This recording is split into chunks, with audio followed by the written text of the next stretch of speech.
और अब बात करते हैं अफगानिस्तान में आए तबाही को लेकर। दरअसल अफगानिस्तान में भूकंप के झटकों से बड़ी और भारी तबाही हुई है। मुल्क के पूर्वी हिस्से में आए 6 की तीव्रता से भूकंप में मरने वालों की संख्या 800 से ज्यादा पहुंच गई है। वहीं 2500 से ज्यादा लोग इसमें घायल बताए जा रहे हैं। भूकंप का केंद्र अफगानिस्तान के जलालाबाद शहर से 27 किलोमीटर दूर है। सतह से करीब 10 किलोमीटर की गहराई में इसका एपिसेंटर था और आधी रात को आए इस भूकंप की तीव्रता रिक्टर पैमाने पर 6 नापी गई। लेकिन मिट्टी और पत्थर से बने घर भूकंप को झेल नहीं पाए। गांव के गांव तबाह हो गए और रात का समय होने की वजह से लोग मलबे में दबे हुए हैं। सरकार ने जानकारी दी है कि इस तबाही में अब तक 800 लोगों से ज्यादा की जान चली गई है। भारी तबाही के बाद अब प्रभावित इलाकों में तेजी से रेस्क्यू ऑपरेशन चलाया जा रहा है। वहीं तालिबान सरकार ने राहत सामग्री और पीड़ितों को तक मदद पहुंचाने के लिए सभी से मदद मांगी है। 2022 में भी अफगानिस्तान में भूकंप के जोरदार झटके इसी तरीके से तबाही मचा चुके थे। तब 1000 से ज्यादा लोगों की जान चली गई थी। इस बार भूकंप के झटकों में अब तक 800 से ज्यादा लोगों की मौत हो गई है। प्रधानमंत्री नरेंद्र मोदी ने भी अफगानिस्तान में आए भूकंप से तबाही और सैकड़ों लोगों की मौत पर दुख जताया है। साथ ही भारत से हर संभव मदद का भरोसा भी दिया है।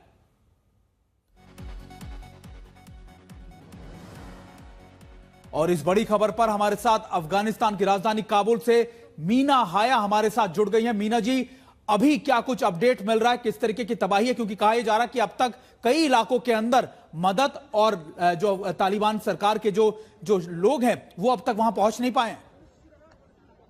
अस्सलाम वालेकुम सुमित जी, आपको और पूरे गेटवे को हमारे सलाम। भाई, कल रात जो था वो बहुत ही बुरा रात था सब मशरकी के लिए। हमारे जो ईस्ट के लोग थे उन सब के लिए थोड़ी देर के लिए चीखे उठ गए और वो चीखे ऐसे खामोश हो गए कि फिर से ना बूढ़ा ना बच्चा ना जवान कोई भी उसका कोई भी आवाज नहीं आया अब तक किसी के कान में। बस लाशें ही लाशें है, खून है कि सब जगहों पर है। मिट्टी और पत्थरों से बने हुए घर थे जो ये भूकंप के झटकों को नहीं पा सकी।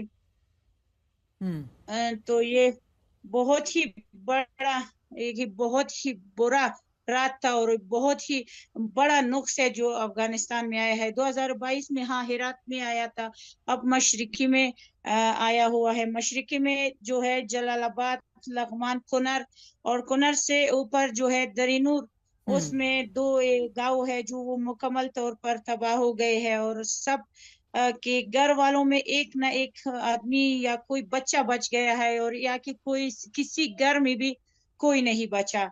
तो ऐसा भूकंप आया था बहुत ही जोरदार। 20 मिनट के बाद ही भूकंप आता था। जैसे जलालाबाद शहर वालों थे, वहां के रहने वाले अपने घरों से निकलकर सड़कों पर आ गए थे और ये बेचारा जब तक घर से निकलते थे तो एका दुका तो गर्मी ही रह गए थे और जब घरों से बाहर निकले थे तो वो तो रास्तों में मीना जी, जैसे अभी आप थे। लगातार बता रहे हैं कि इस समय के ताजा, लेकिन कौन कौन से इलाके सबसे ज्यादा प्रभावित हुए? क्योंकि जलालाबाद यानी पाकिस्तान और अफगानिस्तान के बॉर्डर पर इसका एपिसेंटर बताया जा रहा है। कौन कौन से ऐसे इलाके हैं जो इसकी जद में आए, जो सबसे ज्यादा प्रभावित हुए?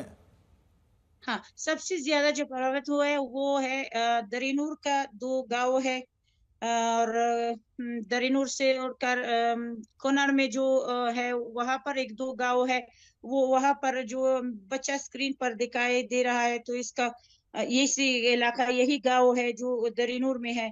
तो यही सब 4 गांव है जो 4 गांव में कोई भी ऐसा नहीं बचा। मीना किसी जी, के घर में जी जी, आप किसी के पहले घर में कंप्लीट कीजिए। जी जी थैंक यू। किसी के घर में एक ही आदमी बचा तो किसी का पूरा ही खानदान तबाह हो गए। 2-4 गांव है जो मुसलसल तौर पर ये तबाह हो गए। 2 दरीनूर में है जो कुनर की तरफ पड़ते हैं और 2 जो है ना कुनर में, खुद अपने कुनर में उसको जो हम कहते हैं वो उस डिस्ट्रिक्ट में विलेज है वो तबाह हो गए हैं। बिल्कुल। और मीना जी, क्योंकि तालिबान सरकार की तरफ से अंतर्राष्ट्रीय सहयोग की भी मांग की गई, कहा गया कि देखिए जो भी संगठन हमारी मदद कर सकता है वो मदद करे, क्या कुछ ऐसी अंतर्राष्ट्रीय मदद आप लोगों तक पहुंची है अभी? हाँ, मदद तो बिल्कुल पहुंची है। जो हॉस्पिटल्स है वहां पर डॉक्टरों का इजाफा कर दिया गया है, आगे से डॉक्टर्स पहुंचा दिया गए हैं, हेलीकॉप्टर की वजह से वहां पर पहुंच गए हैं। तो कोई ऐसे भी डॉक्टर्स है, दवाई है वगैरह सब कुछ पहुंच गए हैं। लेकिन इतनी तादाद बढ़ गई है कि हॉस्पिटल्स में भी बिल्कुल जगह नहीं मिल रहे हैं। वहां से सरकार इसको मजीद तौर पर काबुल लेकर आ रहे हैं, और जलालाबाद के हॉस्पिटल्स भी है। तो सब जगहों पर तादाद बहुत ज्यादा है, और सब डॉक्टर्स नर्स वगैरह सब अपने तरफ से रात और दिन इन लोगों के सेवा। जी मीना जी,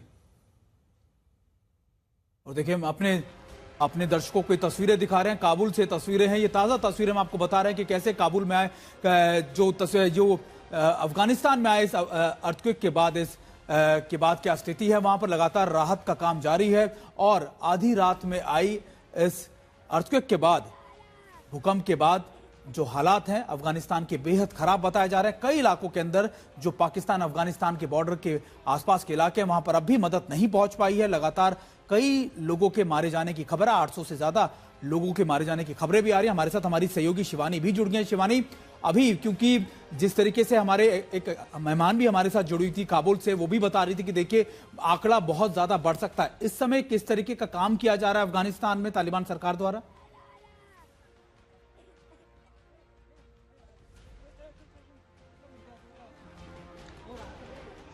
लोगों की मौत का आंकड़ा लगातार बढ़ रहा है और राहत बचाव कार्य भी जारी है। लेकिन मुश्किल ये है, चुनौती ये है कि ये जो इलाका है ये गांव का इलाका है, सीमावर्ती इलाका है। यहाँ पर बहुत ज्यादा सुविधाएं नहीं है, और जो यहाँ के अस्पताल हैं वो इस वक्त ओवरवेल्म हो चुके हैं, यानी कि वहाँ है सुविधाओं की जरूरत है। तो कोशिश की जा रही है कि ज्यादा से ज्यादा लोगों को उन जगहों पर पहुंचाया जा सके जहां पर इलाज की सुविधा है, और कुछ मेडिकल इक्विपमेंट को भी मूव किया जा रहा है। लेकिन मुसीबत ये है कि जो मोबिलिटी है वो काफी चुनौती है जहां पर भूकंप आया है, और भूस्खलन की वजह से बहुत सारी सड़कें और बहुत सारे रास्ते बंद हो चुके हैं। तो बिल्कुल जितने एयर एसेट्स हो शिवानी, सकते हैं आपको उनको बीच मोबिलाइज में करने की कोशिश रोकना की जा रही है। चाहूंगा, आपके बाद दोबारा से रुका करूंगा। हमारे साथ हमारी मेहमान मीना जी दोबारा से जुड़ के। मीना जी, का आंकड़ा ये बताया जा रहा था कि 800 से ज्यादा लोगों की मौत हो चुकी है, लेकिन जिस तरीके की स्थिति है, जिस तरीके से ये भी बताया गया कि अब तक कई जगहों पर तो अधिकारी या फिर वहां के जो ऑफिसर पहुंच नहीं पाए, तो क्या ऐसा लग रहा है कि ये आंकड़ा और ज्यादा बढ़ सकता है? बिल्कुल बिल्कुल सुमित जी, और भी बढ़ सकता है, क्योंकि अब तक तो घरों के नीचे दब गए हैं, लाशें दब गए हैं, और बच्चे बूढ़े सबके लाशें हैं। जी लोगों के जहन में डर बैठ गया है, और वो ये है कि आज रात कुछ ना हो जाए इन लोगों को। हम्म, यानी आपका आपका मतलब ये है कि दोबारा से जो झटके महसूस किए जाते हैं, हमने अक्सर देखा है कि अर्थक्वेक आ जाने के बाद, भूकंप आ जाने के बाद एक बार उसके आफ्टर इफेक्ट्स भी आते हैं, तो क्या आपको लग रहा है कि उसको लेकर भी लोगों में दहशत है, डर है? बिल्कुल बिल्कुल, बच्चे भी डर रहे हैं, और सब जो रहने वाले हैं वो सब डर रहे हैं। तक लगमान जलालाबाद तो इस प्रोविंस में लोग बहुत डर रहे हैं। तक के लोगों ने तो रवाना हो गए हैं काबुल की तरफ दूसरी जगहों से। वहां से जो पत्थर गिरे हुए हैं, सड़कें बंद है, यहाँ से पैदल चल गए हैं। लोगों में ये डर है कि आज रात को फिर से कोई भूकंप ना आ जाए, और जो बचे कुचे लोग हैं वो इस हालत में जो सह रहे हैं, वो रह रहे हैं, उसको कुछ ना हो जाए।